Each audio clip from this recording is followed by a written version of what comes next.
دواخانہ حکیم اجمل خان کی طرف سے حکیم عبداللہ حاضر خدمت ہوں۔ آج ہم جس موضوع پر بات کریں گے وہ ہے جوڑوں کا درد، گھٹنوں کا درد۔ اس کے متعلق ہم تفصیلاً گفتگو کریں گے۔ اس کے ہم پہلے آپ کو بتاتے ہیں کہ وجوہات کیا ہوتی ہیں، اس کے بعد اس کو روکنے کے اسباب کیا ہوں گے، پھر اس کے بعد آپ کو اس کے علاج کے بارے میں بتایا جائے گا، تاکہ آپ اس بیماری سے اور جو تکلیف مسلسل سہ رہے ہوتے ہیں، برداشت کرتے ہیں، اس سے افاقہ ہو اور آپ اچھی اور بہتر زندگی گزار سکیں۔ جوڑوں کے درد، اس کو آرتھرائٹس گینٹھیا کہتے ہیں۔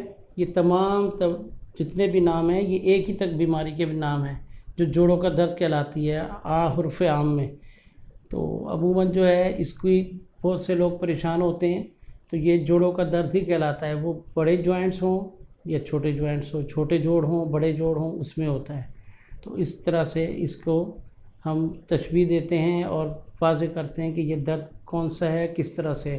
بہت سے لوگوں کے یہ دردیں پرانی ہوتی ہیں، لیکن وہ آہستہ آہستہ چلتے ہیں۔ اس کا سبب معلوم کر کے اس کو ختم کریں، نہ کہ صرف پین کلر لے کے تو آپ اس کو، کیونکہ پین کلر دوائی جب بھی آپ لیں گے اس کا ایک ٹائم ہوتا ہے 4 گھنٹے 8 گھنٹے، جب تک ہوگا پھر دوبارہ درد ہوگا پھر دوائی لیں گے، یہ مکمل علاج نہیں ہوتا۔ جوڑوں کے جو درد ہوتے ہیں یہ گھٹنوں کے درد، ہپ کے درد، کونیوں کے یا انگلیوں کے ہڈیوں کے جوڑوں کے درد، اور اسی طرح پیروں کی انگلیوں کے، پیروں کی جو جوڑ ہوتے ہیں انگلیوں کے، اس میں یہ درد عموماً ہوتی ہے۔ یہ مختلف عمر میں مختلف اسباب کی وجہ سے دردیں ہوتی ہیں۔ یہ عموماً بڑے لوگوں میں، خواتین میں، بوڑھے لوگوں میں یہ جوڑوں کا درد ہوتا ہے۔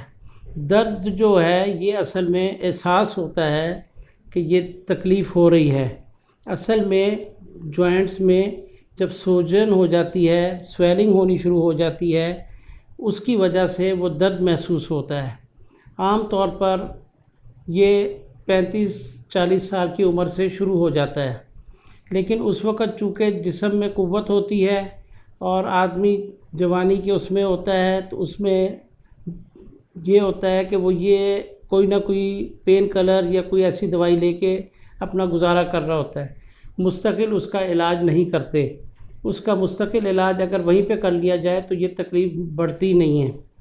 اس کے پیدا ہونے کے اسباب یہ ہوتے ہیں، بہت سارے لوگ بہت تیز مسالے کا استعمال کرتے ہیں، کھانے پینے کی جو غذائی اجزاء ہے اس کی ترتیب نہیں رکھتے، مسلسل ایسے غذا کا استعمال کرتے ہیں اور بہت زیادہ استعمال کرتے ہیں، جس کی وجہ سے وہ خوراک پوری طرح ہضم نہیں ہوتی اور پھر وہ جوڑوں کی طرف خون کی مدد سے ٹرانسفر ہوتی رہتی ہے، جس کی وجہ سے وہ جوڑوں میں جو کیمیکل اجزاء جو جب جاتے ہیں اور جو وہ خوراک کے ذریعے سے جو چیزیں اس کے اندر جو پوری طرح سے نہ ہضم ہوتی ہے اور نہ وہ خارج ہوتی ہیں، وہ پھر جوائنٹس کی طرف سفر کرتی ہیں اور وہاں پہ آہستہ آہستہ پھر وہ درد کی علامات بنتی ہیں۔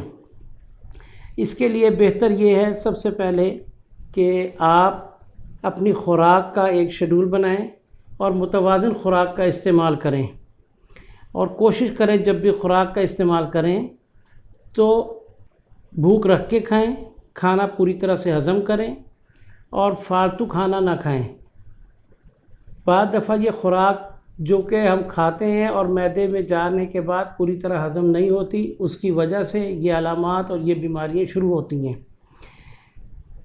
ایک تو وجہ یہ ہو گئی، دوسرا یہ ہے کہ سیر کا نہ کرنا، پیدل نہ چلنا، یہ بھی علامت ہوتی ہے۔ اس سے جوائنٹس آہستہ آہستہ فریز ہوتے ہیں، جڑنے لگتے ہیں، پوری طرح سے ان کی حرکات نہیں ہوتی، جس کی وجہ سے وہ ان میں درد کی شکایت یا اس سویلنگ کی طرف جاتے ہیں۔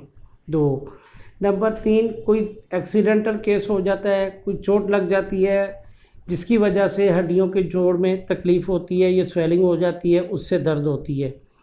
آج کل عموماً تو یہ بڑے لوگوں میں ہوتی ہے، لیکن آج کل یہ جوانوں میں اور بچوں میں بھی یہ پیدا ہو رہی ہے۔ بہت ساری غذائیں اس طرح سے اویلیبل ہے مارکیٹ میں، تو جو وہ بچے کھاتے ہیں، استعمال کرتے ہیں، اور اس کی وجہ سے بھی یہ مسلسل ان کو تکلیفیں شروع ہوتی ہے۔ بہت سارے لوگ شوگر کے پیشنٹ ہیں، دل کی دوائیاں کھاتے ہیں، کئی لوگوں کو مسلسل دوائیاں کھانے سے اور اس کے ریئیکشن کی وجہ سے یہ تکلیف شروع ہو جاتی ہے۔ یہ عموماً خواتین میں بھی جو 40-45 سال کے بعد خواتین کو عارضے لاحق ہوتے ہیں، اس کی صورت میں بھی جوڑوں کے اس میں درد پیدا ہوتا ہے۔ ایک صورت یہ ہوتی ہے کہ جب آپ اوور ویٹ ہوں، یعنی وزن جو باڈی کا جتنا ضروری ہوتا ہے اس سے زیادہ جب بھی آپ کا وزن بڑھے گا، اس کے اندر بھی آپ کے جوڑوں کے اوپر زور ہوگا اور اس زور کی وجہ سے آپ کے جوائنٹس میں درد ہوگا۔ نمبر ایک صورت یہ بھی ہوتی ہے تکلیف ہونے کی کہ جب آپ کو یورک ایسڈ بڑھ رہا ہو، بازار سے ایسی چیزیں استعمال ہو فاسٹ فوڈ وغیرہ کی صورت میں، جس کا مسلسل استعمال وہ آپ کو یورک ایسڈ بڑھاتا ہے، اور یورک ایسڈ کے بڑھنے سے بھی یہ دردیں پیدا ہوتی ہیں۔ ان چیزوں سے آپ احتیاط کریں۔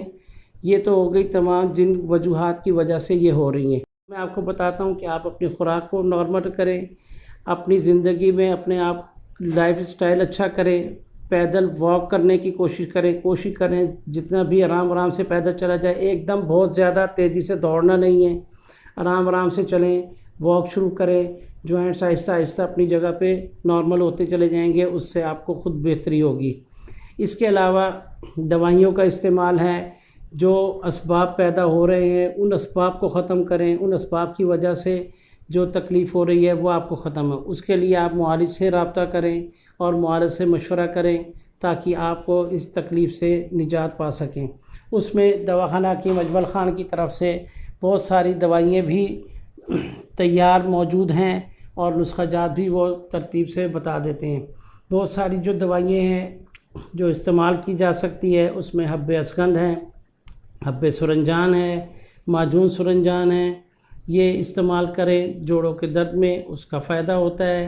اور جو لوگ شوگر کے مریض ہیں، ڈائبٹک ہیں، وہ لوگ معجون استعمال نہ کریں کہ اس سے شوگر بڑھنے کا خطرہ ہوتا ہے، وہ گولیوں کا استعمال کریں، حب سرنجان کو لے لیں، حب اسکند لے لیں۔ اسی طرح سے یہ قرص مفاصل ہے، یہ بھی اس میں فائدہ دیتی ہے۔ اور لگانے کے لیے تیل ہے جو بہت ساری محنت کے ساتھ پرانے آزمودہ دواخانہ حکیم اجمل خان کی پروڈکٹ میں شامل ہے، جیسے روغن تسکین درد ہے، روغن سرنجان ہے، اس کا استعمال کریں آپ، اس سے کافی فائدہ ہوگا۔ اس کے علاوہ میں آپ کو کچھ گھریلو چیزیں ایسی بتاتا ہوں جس سے آپ کو کافی فائدہ ہو سکتا ہے، جیسے چھوٹی الائچی ہے، سرنجان ہے، سنگاڑا ہے، ان تینوں اجزاء کو برابر وزن میں لے کے پاؤڈر بنا لیں تو ایک چمچی صبح شام وہ استعمال کریں، اس سے بھی کافی فرق پڑے گا۔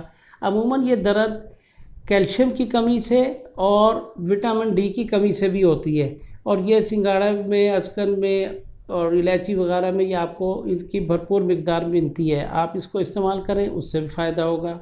یا پھر انجیر لے لیں، آپ انجیر کے 3 دانے لیں اور وہ زیتون کے تیل میں رات کو بھگو دیں، اور صبح اس میں سے اچھی طرح تیل زیتون کا نچوڑ لیں، صرف انجیر آپ نے صبح کھا لیں، ساتھ دودھ کا استعمال کر لیں، اس سے فائدہ ہوگا انشاءاللہ آپ کو۔ اسی طرح سے تیل لگانے کے لیے آپ کو بتاتا ہوں، لہسن لے لیں، دیسی لہسن ہوتی ہے، اس کی تھریاں لے لیں، اس کو سرسوں کے تیل میں جلا لیں، خوب اچھی طرح وہ جب جل جائے کالی ہو جائے، اس کو بیچ میں اچھی طرح رگڑ کے اور اس کو چھان لیں۔ اس تیل کو آپ اپنے گھٹنوں پہ جو جگہ درد کی ہے وہاں پہ استعمال کریں، اس سے فائدہ ہوگا۔ یہ تمام چیزیں جو گھریلو ہے اس کو استعمال میں نے آپ کو بتا دیا۔ اسی طرح سے جب دھوپ ٹھنڈی ہوتی ہے اس کے اندر آپ کچھ دیر بیٹھیں، اس سے بھی وٹامن ڈی آپ کو ملے گا، اس سے کافی فائدہ ہوگا۔ دودھ کو چھان کے استعمال کریں، اس میں فیٹس نکل جائیں گے لیکن باقی کیلشیم وغیرہ اس میں پورا ہوگا، آپ وہ استعمال کریں، اس سے بھی آپ کو فائدہ ہوگا۔ آپ دودھ کے علاوہ آڑو ہے اس کا استعمال کریں، پپیتے کا استعمال کریں، پھلوں میں یہ چیزوں کا استعمال آپ کو کافی فائدہ دے گا۔ یہ تمام چیزیں جتنی بھی ہیں یہ آپ کے صحت بنانے میں بھی معاون ہوگی اور بیماری کو ختم کرنے میں بھی مددگار ہوگی۔ تو یہ تمام چیزوں کا استعمال آپ کریں، انشاءاللہ اس کے فائدہ ہوگا۔ گھٹنوں کے دردوں کے لیے میں آپ کو بتا رہا تھا کہ تیل کا استعمال کریں، اس کے اندر روغن تسکین درد ہے۔ یہ عموماً جو بچے چوٹ کی وجہ سے کہیں نہ کہیں درد ہو جاتی ہے جوڑ میں، ہڈی میں جس وقت ہوتی ہے، تو روغن تسکین درد کا استعمال کریں، اس سے کافی افاقہ ہوتا ہے۔ اور یہ کسی کپڑے پہ یا اس پہ لگا کے تھوڑی سی اس کے اوپر اس کو جہاں چوٹ ہے تکلیف ہے وہاں لگائیں اور اس کے اوپر کپڑا لپیٹ لیں تاکہ اس کو ہوا نہ لگے، اور اس سے فائدہ ہوگا۔ بہت اچھا تو ہوگا کہ رات کے ٹائم لگا لیں تاکہ رات کو جب سو جائے تو دوائی 5-6 گھنٹے لگی رہے، اس کا فائدہ زیادہ ہوگا۔ اس کے علاوہ جو جوڑ والے حضرات ہیں جن کے گھٹنوں میں کافی زیادہ تکلیف ہے، چلنا پھرنا کافی محال ہے، وہ روغن سرنجان کا استعمال کریں۔ روغن سرنجان کو نرم ہاتھ کے ساتھ اپنے پورے گھٹنے کے اوپر اس کا لیپ کریں اور اس کے اوپر کپڑا وغیرہ لپیٹ لیں تاکہ ہوا وغیرہ سے اس کو محفوظ رکھیں۔ اس سے صبح تک آپ کو انشاءاللہ کافی فرق پڑے گا۔ یہ دوائی اس طرح سے اگر استعمال کریں، معالج کے استعمال کریں، تو اس سے آپ خود دیکھیں گے کہ آپ کو 1 سے 2 دن کے اندر اندر کافی افاقہ محسوس ہونا شروع ہو جائے گا اور بہت جلد آپ جو ہے نا صحت یاب ہوں گے۔ کوشش کریں جب بھی کوئی دوائی استعمال کریں یا کوئی بنانے کے لیے کوئی آپ سے کوئی مشورہ کرے تو آپ پہلے اپنے معالج سے رابطہ کریں، اس سے مشورہ کریں، پھر کوئی دوائی استعمال کریں، بہتر یہ ہوگا۔ ہمارے دواخانوں میں تمام طبیب اپنی اپنی جگہ پہ اپنی ڈیوٹی پہ موجود ہوتے ہیں، آپ وہاں پہ ان سے آ کے مشورہ کر سکتے ہیں یا فون پہ مشورہ کر لیں تو انشاءاللہ آپ کو فائدہ ہوگا۔ اگر ہماری ویڈیو آپ کو پسند آئے اس کو لائک کریں، شیئر کریں اور سبسکرائب کریں۔ انشاءاللہ دوبارہ ملاقات ہوگی۔ اللہ حافظ۔